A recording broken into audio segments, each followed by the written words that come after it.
Okay, good morning, guys. It is time for Genesis 21 through 25. It's the 5th day of this, and we're already to chapter 25, which means that after this video, we will be halfway through the book of Genesis. That is awesome. I am so excited that we are just going through this, and I've learned so much personally, and I hope you guys have too. I did want to take some time at the beginning of this video and ask you guys what your word for the year is. Now, you probably have noticed that I don't have comments on these videos, but just for today, I'm going to leave the comments open so you can write down in the comments what your word for 2021 is. And I'm going to tell you mine. My word for 2021 is intent. And so this has played in so much just in the last 5 days. And actually, I was kind of thinking about it before, but so when I wake up and I don't really want to get up and get started, I can just ask myself, Sandra, what is your intent? And then that prompts me to do what I need to do. And that's what has made the last 5 days so awesome. I mean, it's helped me get these videos out to you guys. It's helped me do so many other things and so much more than I thought I was capable of doing, even just in these 5 days. So it's been really, really awesome to just see how the word that God gave me is playing into my year so far, and I've already been really enjoying my 2021. And if you haven't been, I'm sorry to hear that, but I do want to know what your word is and what you have experienced with that. And if you haven't picked a word yet, what words do you think you might want to focus on for 2021? Go ahead and share those in the comments below. This is probably the only day I'll ever put comments in the videos because I really want it to be focused on the Bible, but I just kind of felt like we should talk about our words today. So I'm just going to do that. But with that, let's go ahead and get into Genesis 21 through 25. Chapter 21, the birth of Isaac. The Lord visited Sarah as he had said, and the Lord did to Sarah as he had promised. And Sarah conceived and bore Abraham a son in his old age at the time of which God had spoken to him. Abraham called the name of his son who was born to him, whom Sarah bore him, Isaac. And Abraham circumcised his son Isaac when he was 8 days old, as God had commanded him. Abraham was 100 years old when his son Isaac was born to him. And Sarah said, God has made laughter for me. Everyone who hears will laugh over me. And she said, she said, who would have said to Abraham that Sarah would nurse children? Yet I have borne him a son in his old age. And I want to pause. We're probably going to pause a lot today, just because I have a little bit extra time. But I want you to pause and think of something that you have been believing God for a really long time that has not come to pass yet. And I just want you to maybe take some time to pray about it and think about it and know that if God has promised you something, that it will come to pass, even if it seems like it's beyond the time limits that we put on it. With that, let's get into verse 8. God protects Hagar and Ishmael. And the child grew and was weaned, and Abraham made a great feast on the day that Isaac was weaned. But Sarah saw the son of Hagar the Egyptian, whom she had borne to Abraham, laughing. So she said to Abraham, Cast out this slave woman with her son, for the son of this slave woman shall not be heir with my son Isaac. And the thing was very displeasing to Abraham on account of his son. But God said to Abraham, Be not displeased because of the boy and because of your slave woman. Whatever Sarah says to do, do as she tells you, for through Isaac shall your offspring be named. And I will make a nation of the son of the slave woman also, because he is your offspring. So Abraham rose early in the morning and took bread and a skin of water and gave it to Hagar, putting it on her shoulder along with the child, and sent her away. And she departed and wandered in the wilderness of Beersheba. When the water in the skin was gone, she put the child under one of the bushes. Then she went and sat down opposite him, a good way off, about the distance of a bow shot, for she said, Let me not look on the death of the child. And as she sat opposite him, she lifted up her voice and wept. And God heard the voice of the boy, and the angel of God called to Hagar from heaven and said to her, What troubles you, Hagar? Fear not, for God has heard the voice of the boy where he is. Up, lift up the boy and hold him fast with your hand, for I will make him into a great nation. Then God opened her eyes, and she saw a well of water, and she went and filled the skin with water and gave the boy a drink. And God was with the boy, and he grew up. He lived in the wilderness and became an expert with the bow. He lived in the wilderness of Paran, and his mother took a wife for him from the land of Egypt. A treaty with Abimelech. At that time, Abimelech and Phicol, the commander of his army, said to Abraham, God is with you in all that you do. Now therefore swear to me here by God that you will not deal falsely with me or with my descendants or with my posterity, but as I have dealt kindly with you, so you will deal with me and with the land where you have sojourned. And Abraham said, I will swear. When Abraham reproved Abimelech about a well of water that Abimelech's servant had seized, Abimelech said, I do not know who has done this thing. You did not tell me, and I have not heard of it until today. So Abraham took sheep and oxen and gave them to Abimelech, and the two men made a covenant. Abraham set 7 ewe lambs of the flock apart. And Abimelech said to Abraham, What is the meaning of these 7 ewe lambs that you have set apart? He said, These 7 ewe lambs that you will take from my hand, that this may be a witness for me that I dug this well. Therefore that place was called Beersheba, because there both of them swore an oath. So they made a covenant at Beersheba. Then Abimelech and Phicol, the commander of his army, rose up and returned to the land of the Philistines. Abraham planted a tamarisk tree in Beersheba, and called there on the name of the Lord, the everlasting God. And Abraham sojourned many days in the land of the Philistines. So now I want to encourage you guys to take just a few minutes to do some morning pages. If you don't do them normally, if you just journal, I want you to take 3 pages and just write out your thoughts.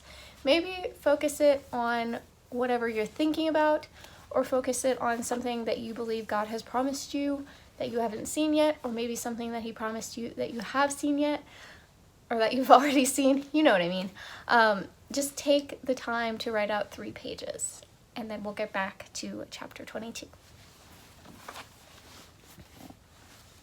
Chapter 22, the sacrifice of Isaac. After these things, God tested Abraham and said to him, Abraham. And he said, Here I am. He said, Take your son, your only son Isaac, whom you love, and go to the land of Moriah, and offer him there as a burnt offering on one of the mountains of which I shall tell you. So Abraham rose early in the morning, saddled his donkey, and took 2 of his young men with him, and his son Isaac. And he cut the wood for the burnt offering, and arose and went to the place of which God had told him. On the 3rd day, Abraham lifted up his eyes and saw the place from afar. Then Abraham said to his young men, Stay here with the donkey. I and the boy will go over there and worship and come again to you.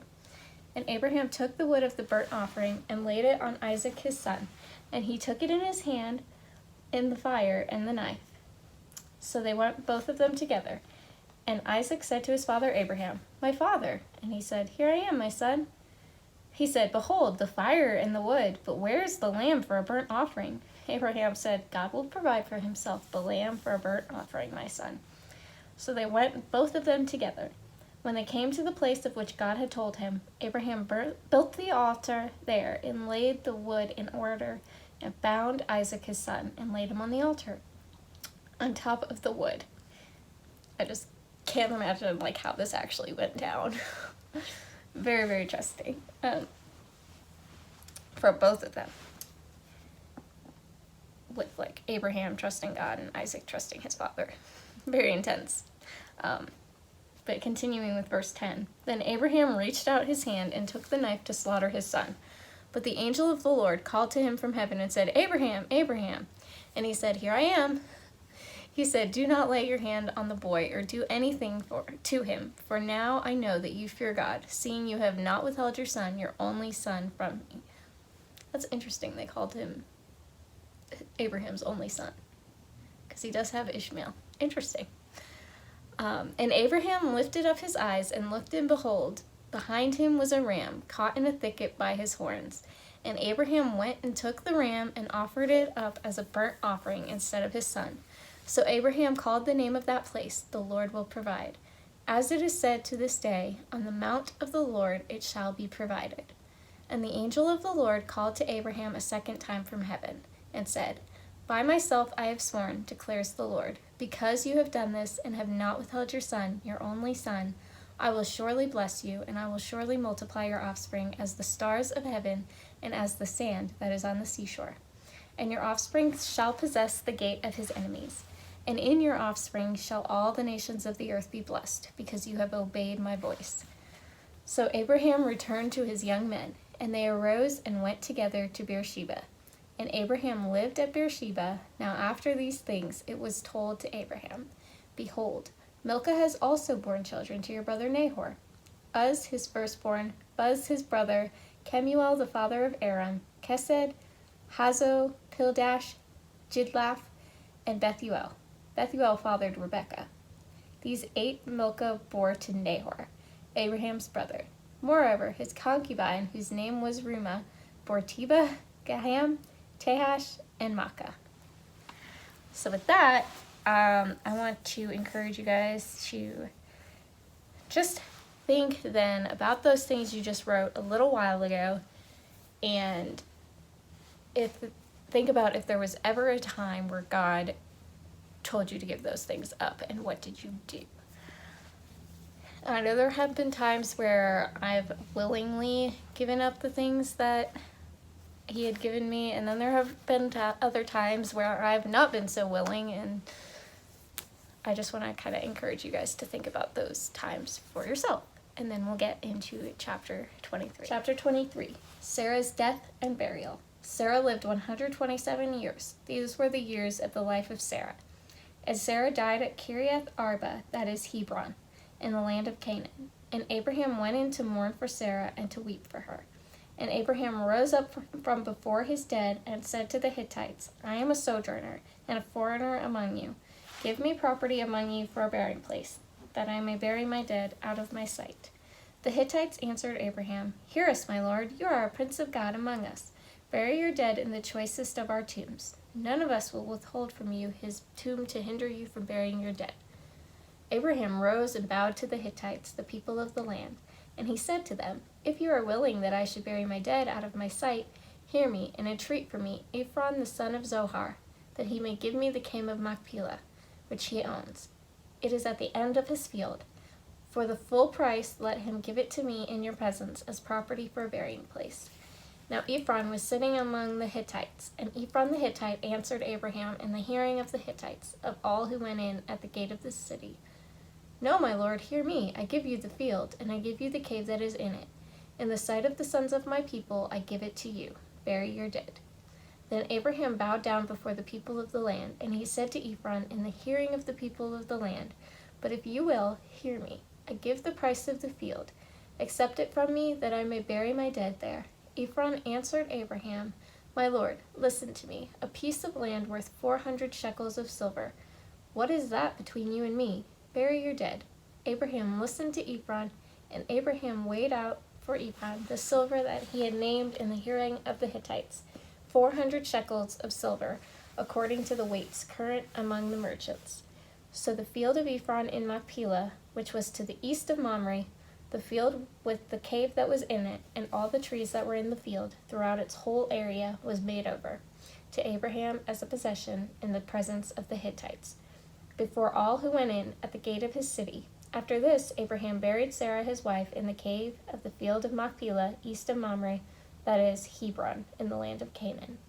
The field and the cave that is in it were made over to Abraham as property for a burying place by the Hittites. So that's one of those chapters that is kind of like a history lesson, and maybe we don't always get like something that we can take and apply to our lives, but I want to encourage you guys to take a moment and look through that again and find one verse that you can use to apply in your own life. And I just, personally, I was looking at, where was it? Well, I was just looking at how respectful Abraham was of these people in the land that he was living in, and how he treated them with respect. He wasn't necessarily like demanding this of them, but they were just respectful of each other, and that's the word that I'm getting from this chapter, is just how they treated each other. So with that, let's go on to chapter 24. Oh, I can put this back. There. Chapter 24, Isaac and Rebekah. Now Abraham was old, well advanced in years, and the Lord had blessed Abraham in all things. And Abraham said to his servant, the oldest of his household, who had charge of all that he had, "Put your hand under my thigh, that I may make you swear by the Lord, the God of heaven and God of the earth, that you will not take a wife for my son from the daughters of the Canaanites among whom I dwell, but will go to my country and to my kindred and take a wife for my son Isaac." The servant said to him, "Perhaps the woman may not be willing to follow me to this land. Must I then take your son back to the land from which you came?" Abraham said to him, "See to it that you do not take my son back there. The Lord, the God of heaven, who took me from my father's house and from the land of my kindred, and who spoke to me and swore to me, 'To your offspring I will give this land,' he will send his angel before you, and you shall take a wife for my son from there. But if the woman is not willing to follow you, then you will be free from this oath of mine. Only you must not take my son back there." So the servant put his hand under the thigh of Abraham, his master, and swore to him concerning this matter. Then the servant took 10 of his master's camels and departed, taking all sorts of choice gifts from his master. And he arose and went to Mesopotamia, to the city of Nahor. And he made the camels kneel down outside the city by the well of water at the time of evening, the time when women go out to draw water. And he said, "O Lord, God of my master Abraham, please grant me success today, and show steadfast love to my master Abraham. Behold, I am standing by the spring of water, and the daughters of the men of the city are coming out to draw water. But the young woman to whom I shall say, 'Please let down your jar that I may drink,' and who shall say, 'Drink, and I will water your camels,' let her be the one whom you have appointed for your servant Isaac. By this I shall know that you have shown steadfast love to my master." Before he had finished speaking, behold, Rebekah, who was born to Bethuel the son of Milcah, the wife of Nahor, Abraham's brother, came out with her water jar on her shoulder. The young woman was very attractive in appearance, a maiden whom no man had known. She went down to the spring and filled her jar and came up. Then the servant ran to meet her and said, "Please give me a little water to drink from your jar." She said, "Drink, my lord." And she quickly let down her jar upon her hand and gave him a drink. When she had finished giving him a drink, she said, "I will draw water from your camels also, until they have finished drinking." So she quickly emptied her jar into the trough and ran again to the well to draw water, and she drew for all his camels. The man gazed at her in silence to learn whether the Lord had prospered his journey or not. When the camels had finished drinking, the man took a gold ring weighing a half shekel and 2 bracelets for her arms weighing 10 gold shekels, and said, "Please tell me whose daughter you are. Is there room in your father's house for us to spend the night?" She said to him, "I am the daughter of Bethuel, the son of Milcah, whom she bore to Nahor." She added, "We have plenty of both straw and fodder, and room to spend the night." The man bowed his head and worshipped the Lord, and said, "Blessed be the Lord, the God of my master Abraham, who has not forsaken his steadfast love and his faithfulness toward my master. As for me, the Lord has led me in the way to this house of my master's kinsman." Then the young woman ran and told her mother's household about these things. Rebekah had a brother whose name was Laban. Laban ran out toward the man to the spring. As soon as he saw the ring and the bracelets on his sister's arms and heard the words of Rebekah his sister, "Thus the man spoke to me," he went to the man. And behold, he was standing by the camels at the spring. He said, "Come in, O blessed of the Lord. Why do you stand outside? For I have prepared the house and a place for the camels." So the man came to the house and unharnessed the camels and gave straw and fodder to the camels. And there was water to wash his feet and the feet of the men who were with him. Then food was set before him to eat. But he said, "I will not eat until I have said what I have to say." He said, "Speak on." So he said, "I am Abraham's servant. The Lord has greatly blessed my master, and he has become great. He has given him flocks and herds, silver and gold, male servants and female servants, camels and donkeys. And Sarah, my master's wife, bore a son to my master when she was old, and to him he has given all that he has. My master made me swear, saying, 'You shall not take a wife for my son from the daughters of the Canaanites, in whose land I dwell, but you shall go to my father's house and to my clan, and take a wife for my son.' I said to my master, 'Perhaps the woman will not follow me.' But he said to me, 'The Lord, before whom I have walked, will send his angel with you and prosper your way. You shall take a wife for my son from my clan and from my father's house. Then you will be free from my oath when you come to my clan, and if they will not give her to you, you will be free from my oath. I came today to the spring and said, O Lord, the God of my master Abraham, if now you are prospering the way that I go, behold, I am standing by the spring of water. Let the virgin who comes out to draw water, to whom I shall say, please give me a little water from your jar to drink. And who will say to me, drink, and I will draw for your camels also. Let her be the woman whom the Lord has appointed for my master's son. Before I had finished speaking in my heart, behold, Rebekah came out with her water jar on her shoulder, and she went down to the spring and drew water. I said to her, please let me drink. She quickly let down her jar from her shoulder and said, drink, and I will give your camels drink also. So I drank, and she gave the camels drink also. Then I asked her, whose daughter are you? She said, the daughter of Bethuel, Nahor's son, whom Milcah bore to him. So I put the ring on her nose and the bracelets on her arms. Then I bowed my head and worshipped the Lord and blessed the Lord, the God of my master Abraham, who had led me by the right way to take the daughter of my master's kinsman for his son. Now then, if you are going to show steadfast love and faithfulness to my master, tell me, and if not, tell me, that I may turn to the right hand or to the left. Then Laban and Bethuel answered and said, the thing has come from the Lord. We cannot speak to you, bad or good. Behold, Rebekah is before you. Take her and go, and let her be the wife of your master's son, as the Lord has spoken. When Abraham's servant heard their words, he bowed himself to the earth before the Lord. And the servant brought out jewelry of silver and of gold, and garments, and gave them to Rebekah. He also gave to her brother and to her mother costly ornaments, and he and the men who were with him ate and drank. And they spent the night there. When they arose in the morning, he said, send me away to my master.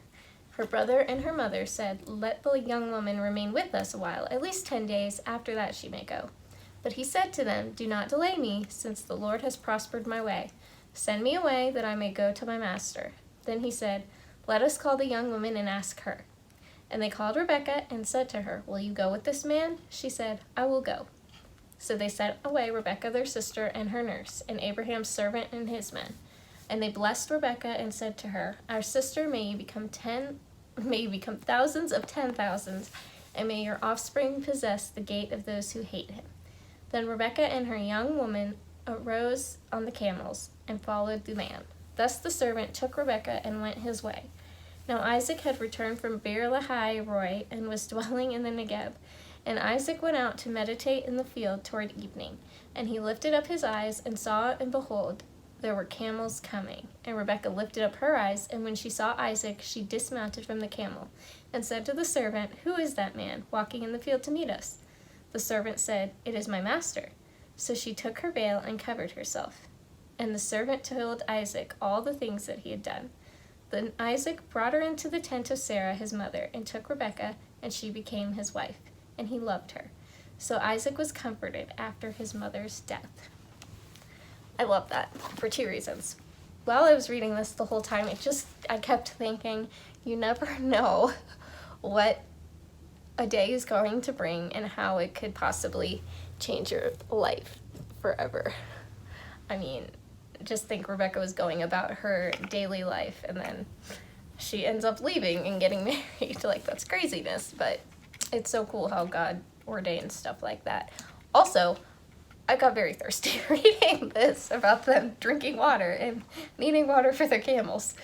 So I'm going to take a break.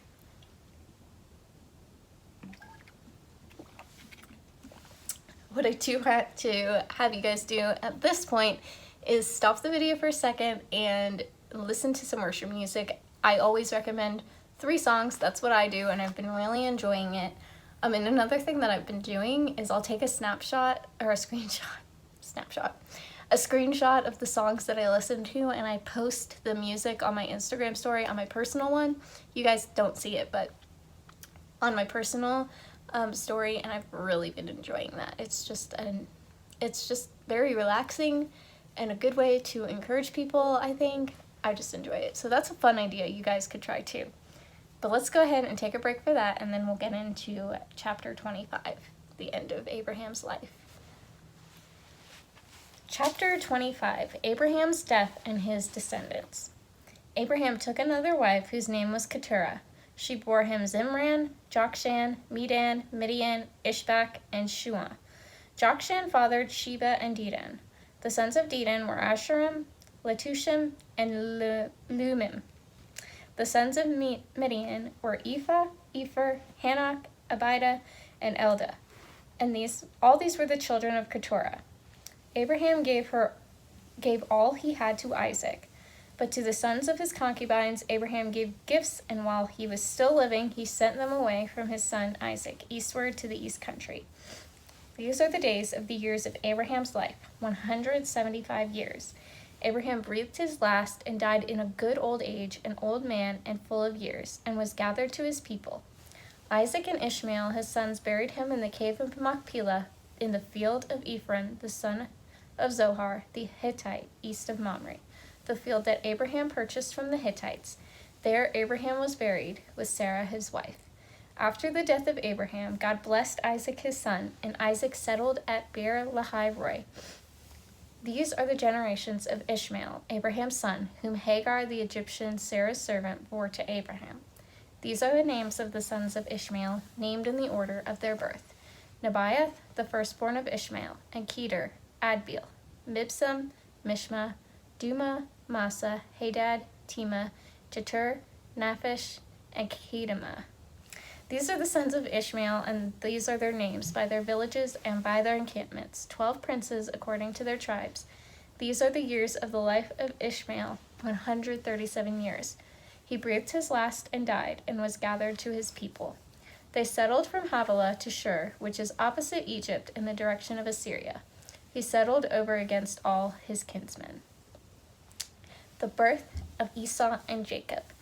These are the generations of Isaac, Abraham's son. Abraham fathered Isaac, and Isaac was 40 years old when he took Rebekah, the daughter of Bethuel, the Aramean of Paddan Aram, the sister of Laban, the Aramean, to be his wife.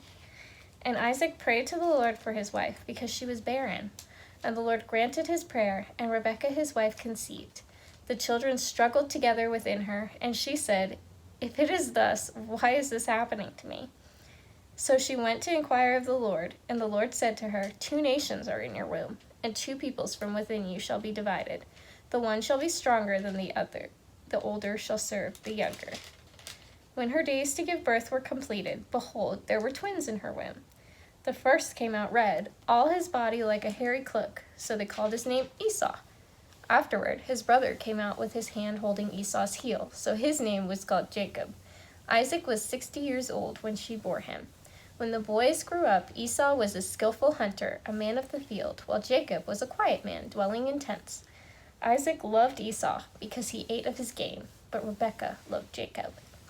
Esau sells his birthright. Once when Jacob was cooking stew, Esau came in from the field, and he was exhausted.